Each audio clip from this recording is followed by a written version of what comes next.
Cedric Burnside, welcome back to Australian Musician. All right. Thanks for having me back, man. Good to be back.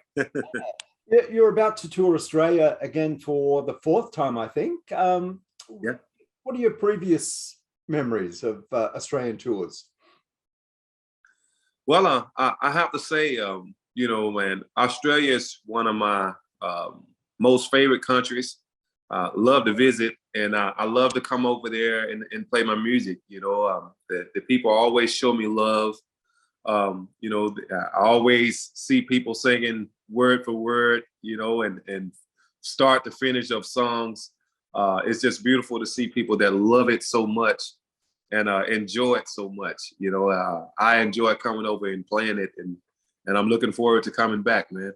Yeah, I think this is probably the most extensive Australian tour you'll be doing. You're doing some festivals as well as club shows. You're doing Womadelaide, a festival which features artists from all over the world.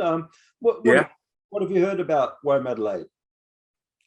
Well, Womadelaide, I played Womadelaide maybe a couple years ago. Not when the pandemic happened. Before the pandemic, I think it was 2018 or something like that. Yeah. And I played that festival for the first time, and I loved it, man. Loved it. Do you enjoy playing festivals where you get to meet other artists and hang out backstage? Oh, of course, man. I love it because to me, we all one big family.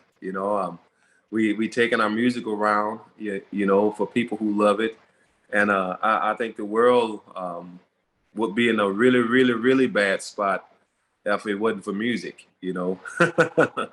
So yeah, I love meeting other musicians, musicians I know, musicians I don't as well.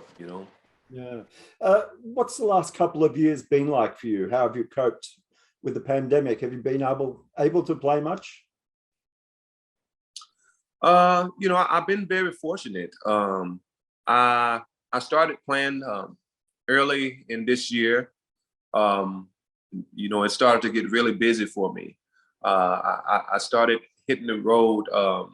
Actually, last year I started playing a little bit, I guess, around about April of last year. I started to travel pretty good. It started to get really good for me. So I've been very fortunate.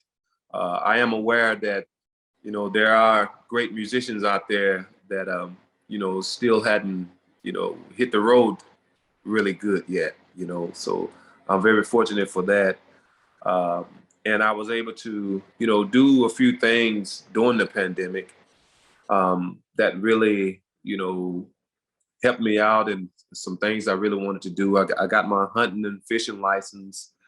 Never had those before in my life, so I finally got those, and really got into some things that I don't think I would have been able to if it wasn't for the pandemic. So even though it was a natural disaster, some good, a few good things came out of it. So look at it like that. Since your last tour, you've released another album, I Be Tryin. Why is I Be Tryin the title track? Why is that significant? Well, I always say, it was a saying I always said to myself. It's I'm always trying. So I always say I be trying, short. But I figure, in life, all you can do is try. No matter what the situation is, good or bad. If you're gonna try to fix it, all you can do is try. Try your best. And so I thought that would be a great title, as well as a great song, and that's why I wrote a song about it. And just to let people know you can only try. So don't be too hard on yourself. If you fall, you hear it all the time. You just kind of got to get yourself up and dust yourself off and start again. So that kind of inspired that. The name for that song is because I used to say it all the time. The album features your usual hill country vibe, but also tracks like Love Is the Key and Love You Forever, which is more of a modern approach to the blues. Is that an approach to the to the blues an area that you might explore more in the future? I think so. I think that I love to explore, for one, and I just have a lot of music, inside of me, and it comes out in all kind of ways. And if it comes out that way, I don't stop it. I just let it flow. I think music, to me, I write music all the time, and long as I'm living life, life always give me something to write about. And that might be good, it might be bad, but I can always count on life to give me something to write about. And things come to me, and they come out in different ways, and I don't try to stop them from coming out, the way they come out. I just hope that I can do something with it, and people can relate to it. Did you use other musicians on this album? I did. Luther Dickinson was one that I used, which I love Luther. He's my brother from another mother, for sure. Him and Cody from the North Mississippi All-Stars. And I was so happy to have my youngest daughter on this album with me as well. She sang Love Is the Key with me. I mean, not Love Is the Key, but I'll Be Trying, sorry. And, I had a few more people on there. Zach, I forget Zach's last name, but he played bass for the Alabama Shakes. So yeah, Reed Watson. I got a few people to collaborate with me on this album. Yeah, and you recorded at the Royal Studios in Memphis, which has got a great history. Do you feel that vibe in a studio? Oh wow, man! Yes, when I walked in that studio, I think I walked in that studio for the first time, man. I was about 20 years old, and it just felt so wow. You can feel the mojo in that studio. So and me and Boo, I've been knowing Boo since I was about 15, 16, and we always talked about doing an album together. But time just never let us get together and do it at that time. And finally we was able to get in the studio, and man, we created magic in that studio, along with that mojo that was already in there. It was almost like walking in the studio and Al Green just sitting there like, okay, boy, I'm gonna see what you got. I'm gonna see what you got. Mr. Willie Mitchell just looking at their faces on the wall. You had to do your thing when you come up in there. So it was definitely a great experience, man. I definitely love to record there again someday in the future. Have you been lucky enough to be at one of Al Green's sermons at his church? I yet to do it. My wife has been there a couple times before, but I yet to go there. I've been so busy here lately. I haven't found the time, but I keep hearing people tell me I need to go. So hopefully I get a chance to go sooner than later. Yeah. The American South is so linked to your music. These days you travel all over the world. Do you find that you can write while you're on tour, or do you find that you're more comfortable writing at home? Well, much as I travel, I have to do it, all kind of ways. I write at home, I write on the road.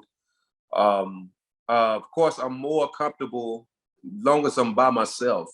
That could be at home in my front room or on my front porch, or that could be on the road in the hotel room, and sometimes I have to write on the road because, that's what I do. I travel so much. And so I wrote a lot of songs on the road, and I have wrote a lot, sitting on my front porch at home too, Yeah. Back in 2019, when you were here last, you had a couple of guitars with you, a Martin acoustic and an Ibanez hollow body. I've seen a lot of photos with you with a lot of different guitars recently. Yeah, have you acquired some new guitars? I have.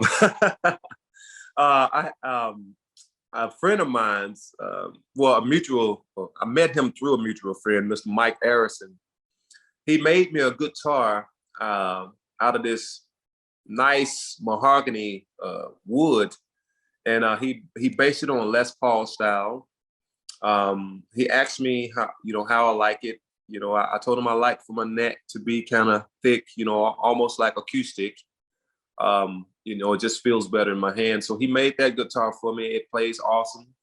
I'm so happy to have it. I will have it this time when I come over there to visit you guys. And I also picked up a Fender Stratocaster. I only paid about $1,000 for it. It's really, really good sound Stratocaster. I had some pickups put in it. And so the pickups that I had put in it made it, gave it the kind of ballsy sound that I needed. So I picked up a couple good ones, man. What amplifier are you playing through?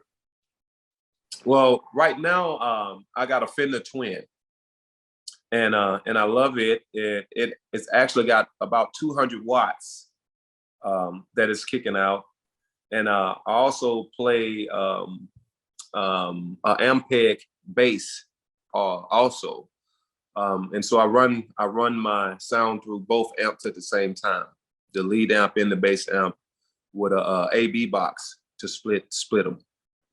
Yeah. Where are you at with your next recording? Have you written a bunch of songs? It's funny you say that, man. I have to let you in on a little secret. As I've been, traveling this year, it started a little bit last year. Last year, I was looking to find a building to open a juke joint, because I miss, the juke joint scene in North Mississippi. Here in the Hill Country, we don't have many juke joints here anymore. So I found a building, which hopefully in the next couple of months, I have open for my juke joint. It's in a little town called Ripley, Mississippi. And about a month ago, I got to record another album in that juke joint, in that building. So I already got another album. And hopefully I'll play a few new songs for you guys when I get over there from the new album that's coming after I'll be trying.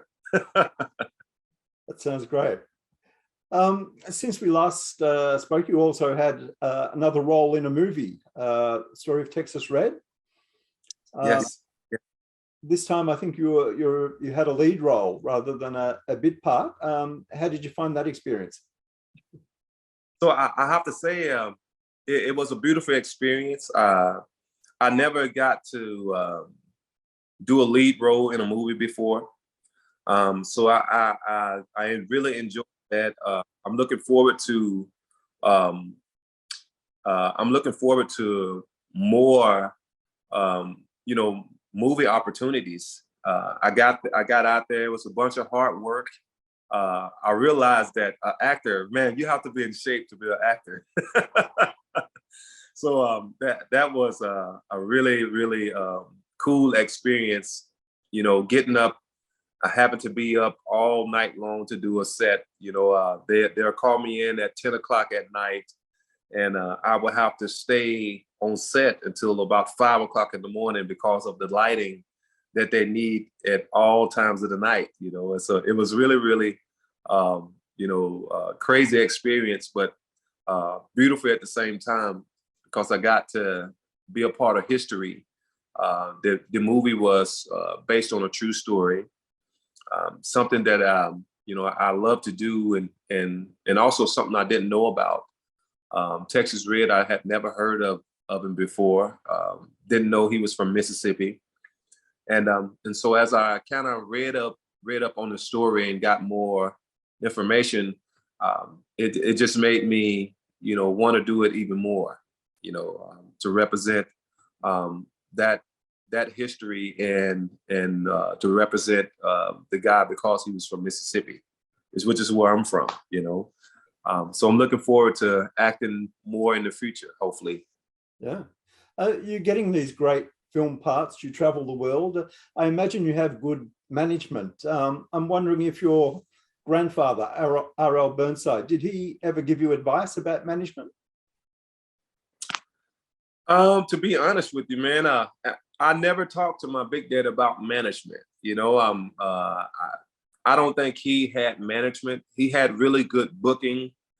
He had really good publishing and all of that. But I never knew management that he had, you know, when I was with him.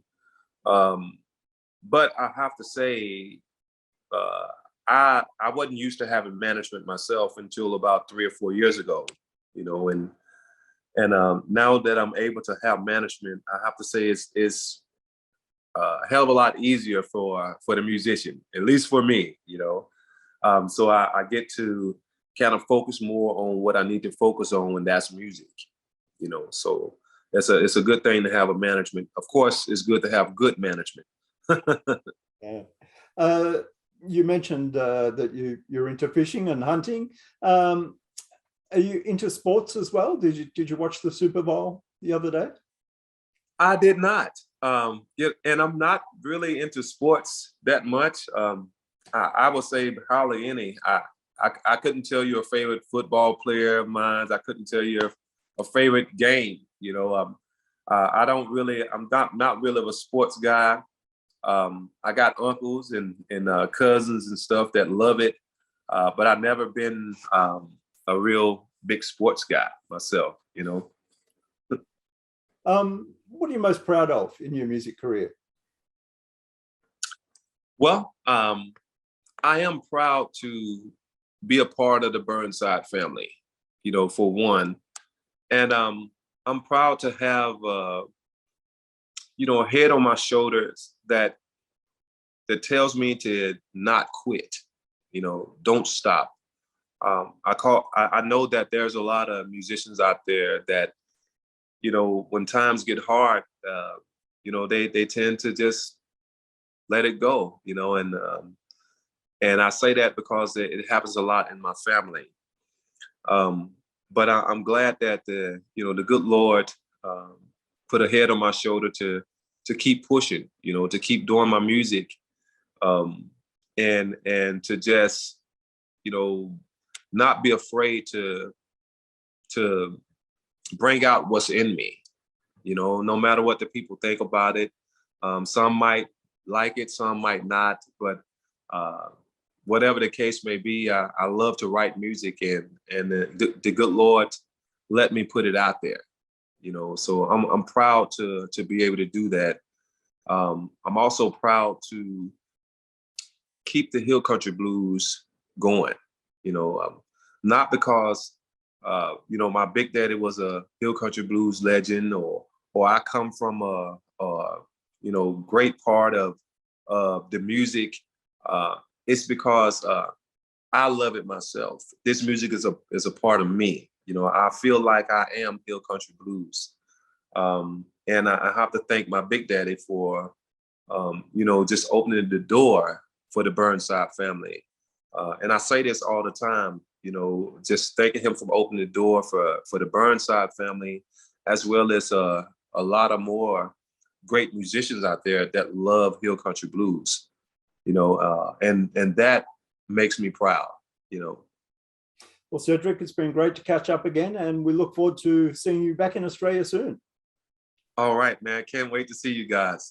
Thanks for having me.